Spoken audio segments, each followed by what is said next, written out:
Mỗi ngày một đề IELTS Speaking. Chào các bạn, hôm nay chúng mình cùng làm một đề Part 2, chủ đề là An old person with an interesting life.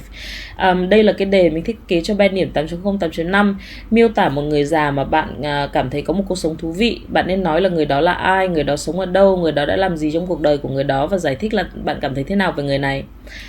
I would like to talk about an old person I think has led a pretty interesting life.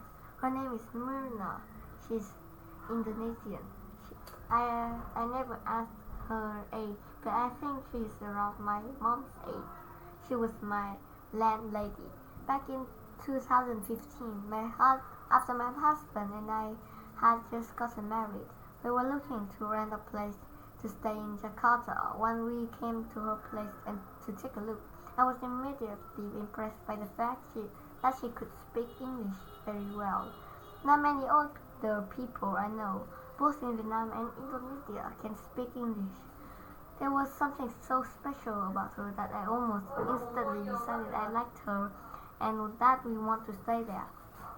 Myrna and I gradually became friends. She started to open up to me.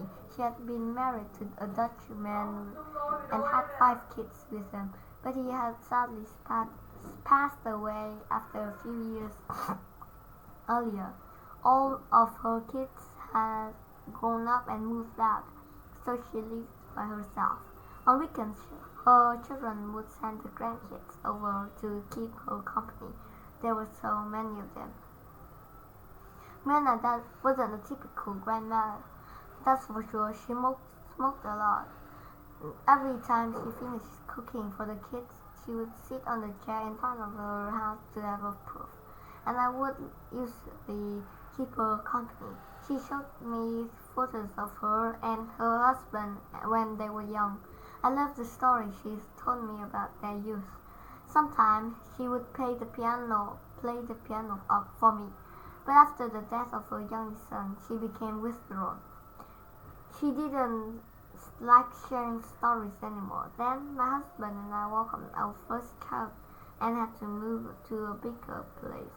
I haven't been touched since, but she crossed my mind now and then.